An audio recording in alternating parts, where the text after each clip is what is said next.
महादेव। शनि प्रदोष। हमारे धर्म में शनि प्रदोष व्रत का अपना एक विशेष महत्व होता है। शनि प्रदोष का व्रत हम जब धारण करते हैं जब त्रयोदशी की तिथि शनिवार को पड़ती है। साल 2025 के ज्येष्ठ मास के कृष्ण पक्ष की जो त्रयोदशी है यह भी शनिवार को पड़ रही है। तो प्रदोष का यह व्रत भगवान शिव और शनिवार के दिन होने की वजह से शनिदेव को समर्पित है। इस व्रत को धारण करने से भगवान शिव, माता पार्वती और शनिदेव तीनों का ही आशीर्वाद प्राप्त होता है।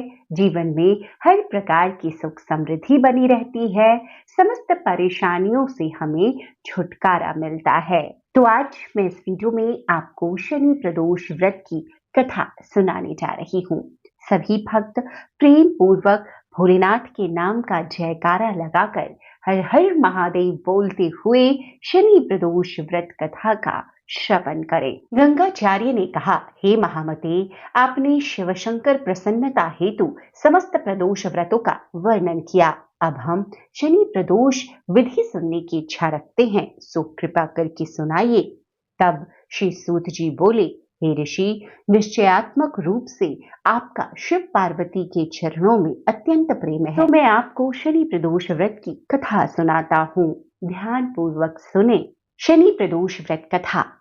एक निर्धन ब्राह्मण की स्त्री दरिद्रता से दुखी हो शांडिल्य ऋषि के पास जाकर बोली कि हे महामुने, मैं अत्यंत दुखी हूँ, दुख निवारण का उपाय बतलाइए। मेरे दोनों पुत्र आपकी शरण में हैं। मेरे ज्येष्ठ पुत्र का नाम धर्म है जो एक राजपुत्र है, और लघु पुत्र का नाम शुचिव्रत है। अतः हम दरिद्र हैं, आप ही हमारा उद्धार कर सकते हैं। इतनी बात सुन ऋषि ने शिव प्रदोष व्रत करने को कहा। तीनों प्राणी प्रदोष का व्रत करने लगे। कुछ समय पश्चात प्रदोष व्रत आया। तब तीनों ने व्रत का संकल्प लिया। छोटा लड़का, जिसका नाम शुचिव्रत था, वह एक तालाब पर स्नान करने को गया तो उसे मार्ग में एक स्वर्ण कलश धन से भरपूर मिला।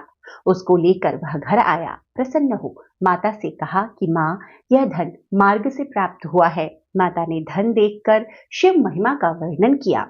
राजपुत्र को बुलाकर बोली, देखो पुत्र, यह धन हमें शिव जी की कृपा से प्राप्त हुआ है, अतः प्रसाद के रूप में दोनों पुत्र आधा आधा बांट लो। माता का वचन सुन राजपुत्र ने शिव पार्वती का ध्यान किया और बोला, पूज्य, यह धन आपके पुत्र का ही है।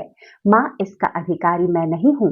मुझे शंकर भगवान और माता पार्वती जब देंगे तब लूंगा। इतना कहकर वह राजपुत्र शंकर जी की पूजा में लग गया। एक दिन दोनों भाइयों का प्रदेश भ्रमण का विचार हुआ। वहां उन्होंने अनेक गंधर्व कन्याओं को क्रीड़ा करते देखा। उन्हें देख शुचिव्रत ने कहा कि भैया, अब हमें इससे आगे नहीं जाना चाहिए। इतना कह शुचिव्रत उसी स्थान पर बैठ गया, परंतु राजपुत्र अकेला ही स्त्रियों के बीच में जा पहुंचा।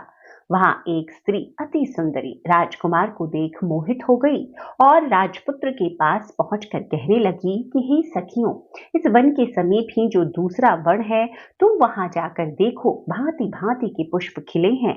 बड़ा सुहावना समय है, उसकी शोभा देख कर आओ। मैं यहीं पर बैठी हूँ, मेरे पैर में पीड़ा है। यह सुनकर सभी सखियां दूसरे वन में चली गईं। वह अकेली सुंदर राजकुमार की ओर देखती रही। इधर राजकुमार भी कामुक दृष्टि से निहारने लगा। युवती बोली, आप कहाँ रहते हैं? वन में कैसे पधारे?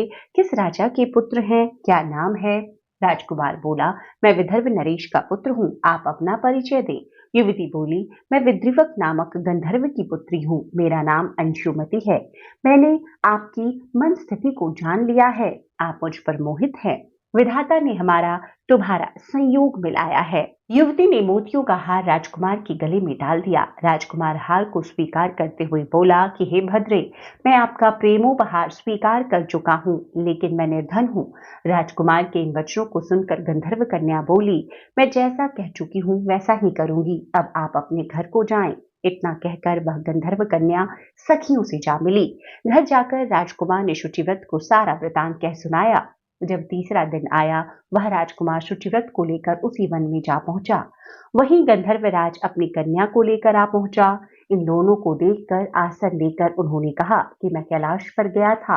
वहां शंकर जी ने मुझसे कहा है कि धर्मगुप्त नाम का राजपुत्र है जो इस समय राज्य विहीन है, निर्धन है, मेरा परम भक्त है। हे गंधर्व राजा, तुम उसकी सहायता करो।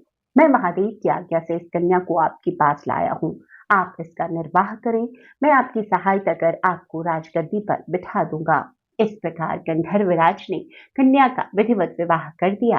विशेष धन और सुंदर गंधर्व कन्या को पाकर राजपुत्र भी अति प्रसन्न हुआ।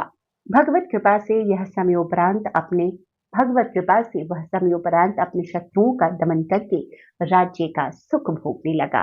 तो इस प्रकार शनि प्रदोष व्रत की कथा संपन्न होती है। जो भी लोग व्रती हैं वो इस कथा का श्रवण और पठन जरूर करें। कथा को सुनने के बाद में आरती कर भगवान की आरती उतार कर अपने इस व्रत को संपन्न करें। कथा अगर आपको भी पसंद आई हो तो ज्यादा से ज्यादा लोगों तक आगे शेयर कर दीजिए ताकि वो भी शनि प्रदोष व्रत की इस कथा का श्रवण कर सकें।